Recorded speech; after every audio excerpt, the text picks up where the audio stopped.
How are you? Thank you for coming for this interview today. Hi, my name is Andrew. Welcome to this Deaf Kiwi Diversity Series.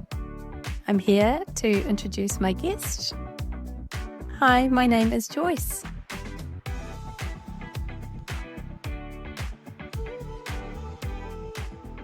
So we are here having a conversation at the Christchurch Deaf Club, which is just a beautiful environment with such a rich history. And I'm wanting to ask you, Joyce, about you growing up here in the Deaf Club in Christchurch and your experience. Are you able to explain what your background is? You grew up in Christchurch? Yes, I did. And also really I would say I was born into this Deaf Club really because my parents are both deaf. I'm a second child. I've got an older sister. And so, yeah, I've been here for just ever since day one, really. So the Deaf Club, when was this established? Do you know the history? Yeah, Deaf Club, well, this is actually the second club where we are at the moment. So this is the second one that we have owned. The first one was over in Armour Street. And that first started back in 1964 or 62. But previous to that, it was just in rented rooms and we'd book different places up until then. But that was the first Deaf Club established over there. But really, originally, it all started, people started getting together back in 1922. So that's over 100 years ago. Yeah, 103. Wow. So do you know about when Deaf Club was first established in that time and what it was like and what happened to and what led up to that time? It was set up because really, deaf people, would meet obviously at school and, that was over at Sumner School for the Deaf and that was 1880 and it was really 40 years went by and, and deaf identity was growing during that time. And then they would leave school and miss each other because everyone else was hearing and they wanted that communication, wanted to catch up with their buddies. So they went and visited people's homes out at North Parade and, different people would be welcomed in. And then it kind of grew and then they found there wasn't enough room. And so, in people's homes. And so they hired places. And so that's what happened.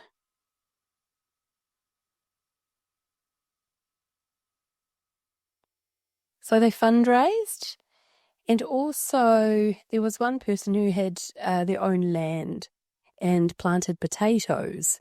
So everyone came and kind of harvested them and they sold them to get profit from them to fundraise. And also I'm sure that there were some places there that also sponsored, so they gave donations towards the Deaf Club and they bought the Deaf Club section.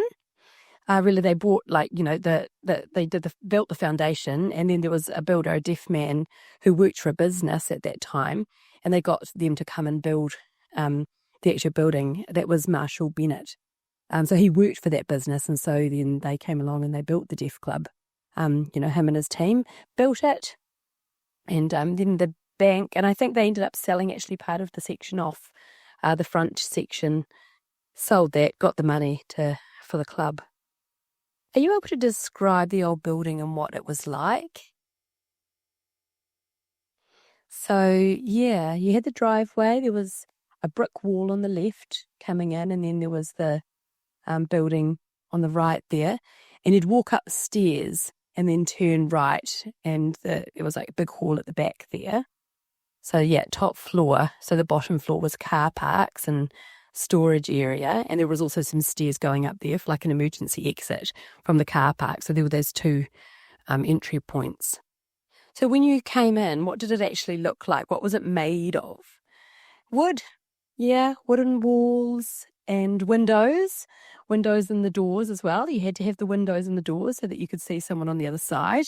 If it was, block doors, then you wouldn't be able to see one another. So, and I remember those doors actually, either end of the corridor, they had doors there that had windows in them. I remember that. So, yeah, there weren't any kind of fully blocked out doors. So it really was a deaf space, wasn't it? Back in the 1960s, there was that deaf influence there, and thinking about what deaf people needed to be able to see through those doors so that you wouldn't bump into one another. Yeah. Wow, so that was back in 1960. So it sounds like a lot of hard work went into establishing it, fundraising, getting grants, designing, planning, and sounds like there was some real deaf leadership happening there, obviously a committee to get things going, and there's been different presidents along the way, obviously. So looking back to the first president, who was that? John Kinnear.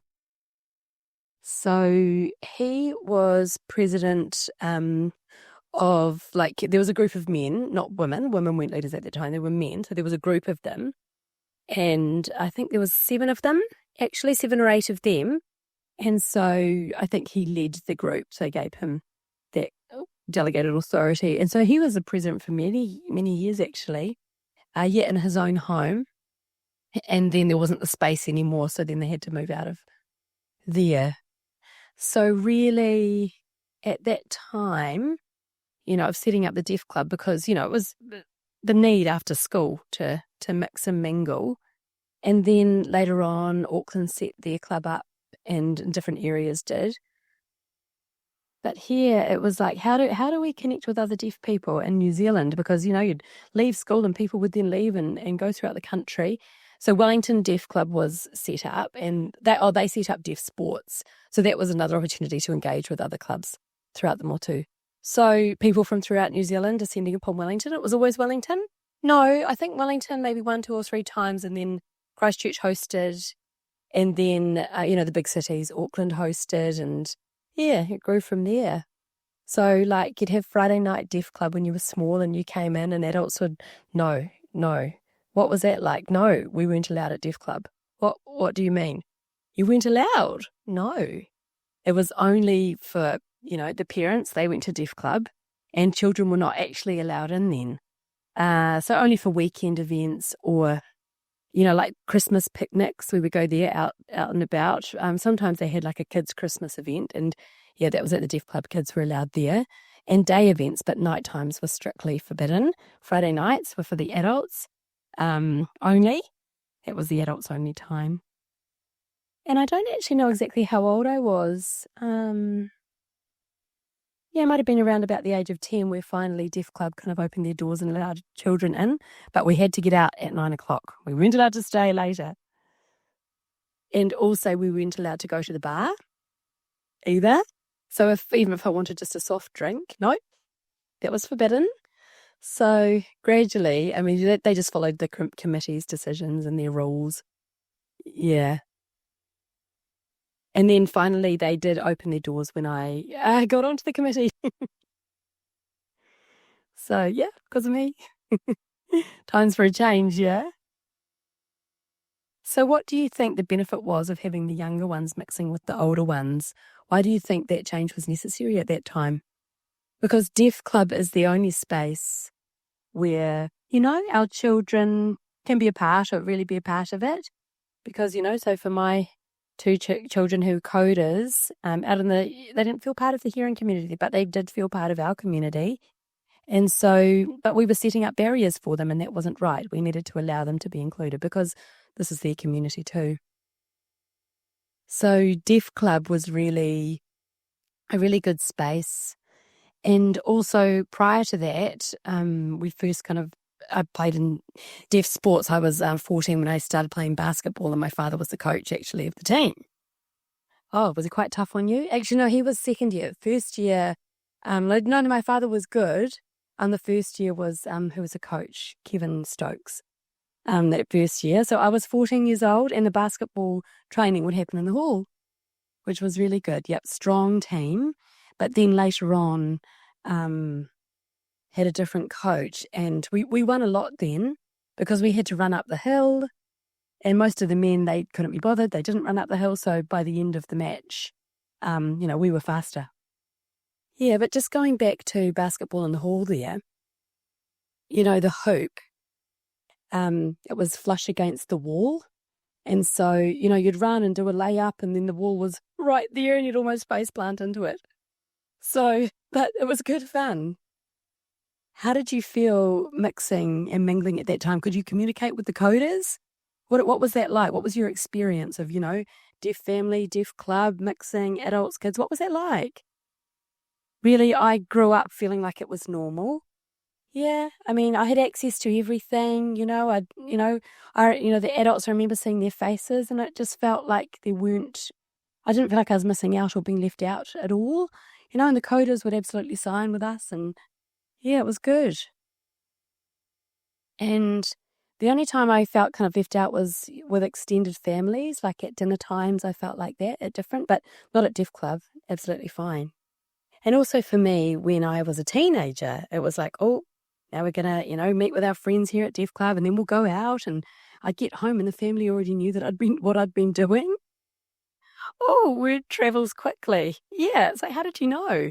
It's like, oh, because of the gossip chain. Yeah, word travels fast. So they were like a family. But also when I'd kind of go out, I would be looked after as well. I'd be protected. Yeah, that's real community, isn't it? Looking after one another, making sure that one another is all right and letting people know what's going on. But there was that downside as well that you were like, felt like you were being watched almost sometimes. Yeah. And also for me, when I would go to Wellington or Palmerston North, Dunedin I went to. Auckland and Hawke's Bay I didn't go to Labour Weekend, but I did go Palmerston North growing up. I do remember going to those three places as a group of deaf. We'd go on the train, we'd get up there and then we'd catch the ferry across. Yes, so all together and arrive there and then, sometimes the parents would drop me off at the grandparents' house and they'd go off to sports for the long weekend. But, it was really nice. So now we're in a different deaf club because of what happened, obviously, with the earthquakes in Christchurch. We know that there was damage there. That's well known. So the deaf club was damaged at that time, the old deaf club. Yeah, massive damage there. Yeah, you're right. So we moved. But before that, we borrowed different rooms and, really the earthquake there, it started in September with the old deaf club, with that earthquake, but we were still open there. And I think it was actually after a few weeks they closed for an inspection and then we could go ahead and open again. And then everyone came back. And that was until the February. And that's when it was really bad. My husband was there at the deaf club that same day that it all happened. Wow, yeah. So I was at work and Patrick Stoker was with our second baby who was in the car. And there was also another baby too, the same age as ours. And there was somebody else who was looking after the babies outside. And Patrick had walked upstairs because they had a meeting that was meant to happen at 1 o'clock, but he'd arrived a little bit earlier. So he went upstairs and said, right, I'm here. Just let you know I'm here. Walked back down the stairs and was explaining about, I'm here for a meeting. And then the earthquake struck. And Patrick said that, so he was standing there and the other person was in front of them and they were kind of like, one was going up while the other was going down and their heads were doing this motion. It was like a seesaw, like as the floor was rocking, and they looked out to their right and saw opposite the street there was Club Med over there, and people were all filing out of that building, and then the wall collapsed, the brick wall, and they thought, oh, hang on, we've got a brick wall here too. So when you arrive in, and then that wall there. By the car park there. So he was thinking of that.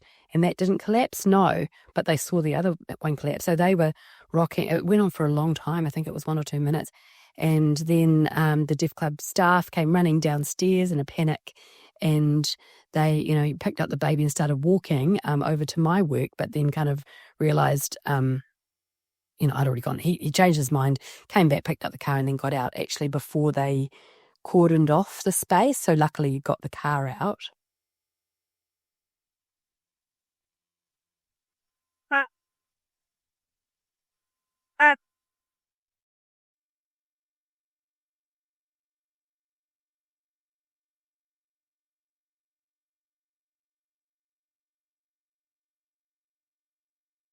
So it was red zoned, was it? No, just cordoned off.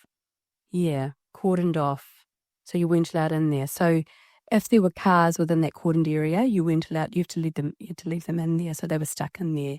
Yeah. So lucky you got your car out. I see. Wow. Before the cordon went up.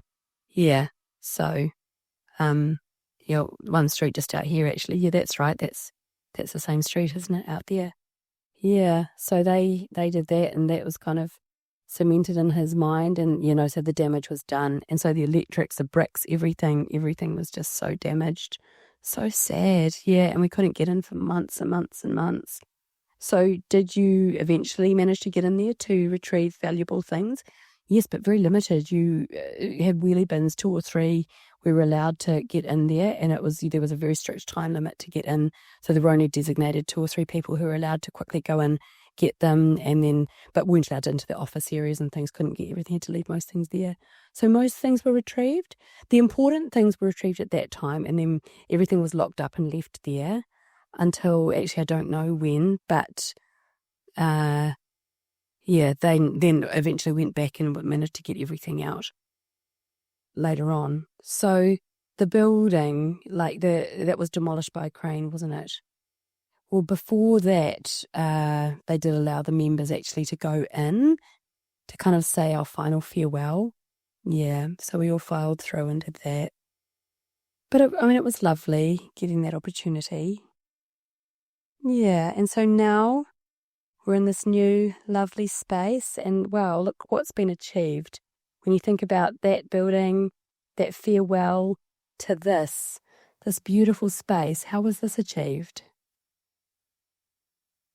Through a lot of, I guess we looked around a lot of different places. It was about costs.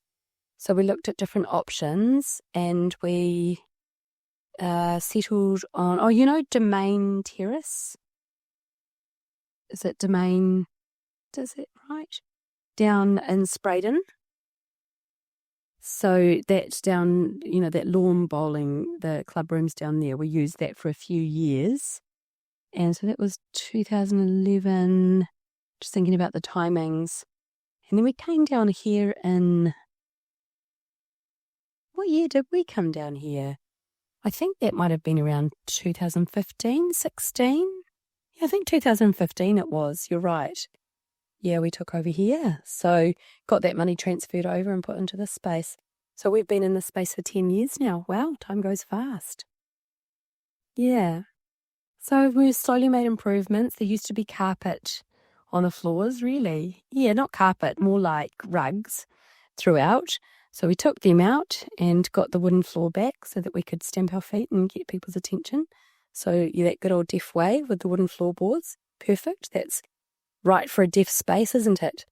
Yeah, it's actually interesting also that Fitzherbert Ave over there, they were, it was the same street that we were selling the potatoes down. Yeah, they were selling the potatoes down there. Yeah. Interesting. You're talking about, lots of, deaf experts and, the builders involved in the space. And, I'd say that, deaf people were involved in making a lot of the things that we see here as well. Is that correct? Like the furniture or anything here? Yes. Yeah, that table there. I think some of the framing was purchased, but yeah, some of it has been made. Yeah, by deaf people, by deaf hands. Over there as well. What's over there? The stand, the pulpit. Where's that from?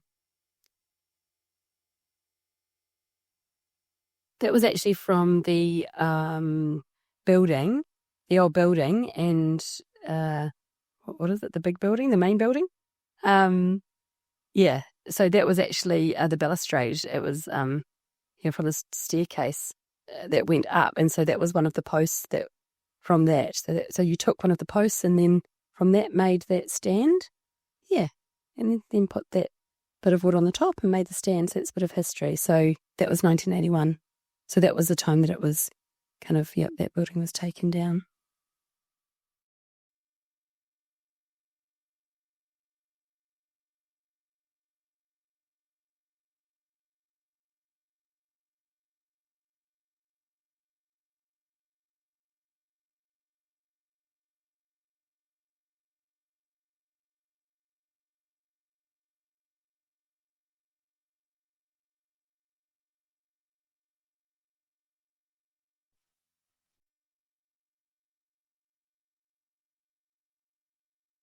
Mm. what do you think in terms of values here at the Deaf Club and people coming together?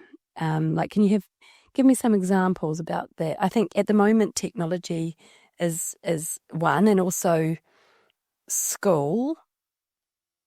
So start with technology. So how does the technology influence the deaf community and the changes there? I think the change of everything becoming online, previously you'd have to have conversations and decide when you were going to meet up, and what you're going to do in the weekend, or the plans that you were going to have, and you'd stay till close and then everyone would get out. So it was, that was just kind of what we did back then, there wasn't any other way to contact one another.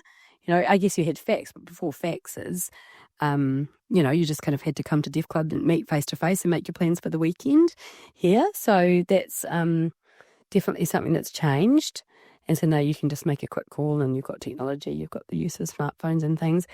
Yeah. So a big thing is, a big issue, I suppose, is schools, because, you've got the deaf school and that was set up, and then people leave school, but there's no one to communicate with, and people go off to their jobs. So people can come here and have obviously catching up with one another, but also friends that have already been made from school.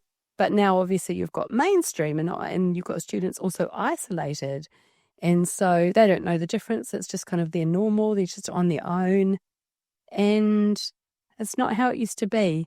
So when you think about, the value of the community and all being together and looking after one another, and that coming together, and that reciprocity and that sharing, that's such a strong deaf value, isn't it? And how do you think that, that does influence people who are kind of more isolated? And what do you feel is important for them? And what could Deaf Club offer those people?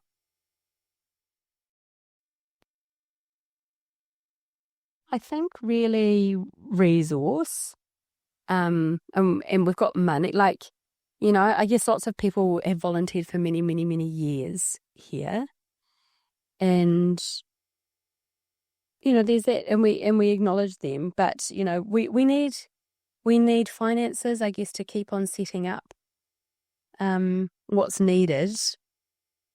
Like, we've got the Deaf Club, we've got the running of the club and what have you, and what goes on there.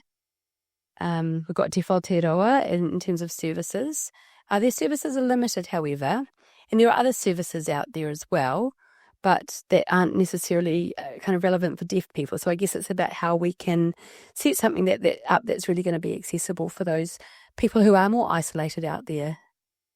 So yeah, you mentioned costs, and costs are required to run. You've got the power and the operational costs, I suppose, of the club, and so fundraising is required to kind of make things sustainable. Do you think there is a risk that things are going to kind of fall down in the future, or do you think there's stability? Do you think there's enough kind of financial reserves to keep things going? What do you predict?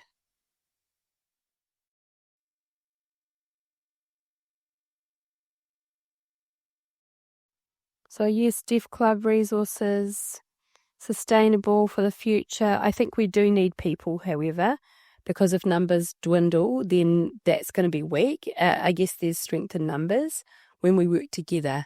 You need somebody to lead, but, then you don't want them to get burnout. So you need a group, and we need people to share the load. So who really, I guess it's about the consistency of coming along. I'm interested in, so deaf people coming together. Obviously, there's that value of volunteering, and that obviously has been something that's happened a lot in the Deaf Club, and there's that value of socialising. I'm just thinking, I guess the point of coming here to the club is it's for people. It's about people. So if we didn't have a Deaf Club, then people would be more isolated. And what a life to live. What do you have to look forward to? And then you'd have skills that wouldn't necessarily be used. I guess, people do have a lot of skills and they have a lot of strengths. So they come to Deaf Club to share those things with one another.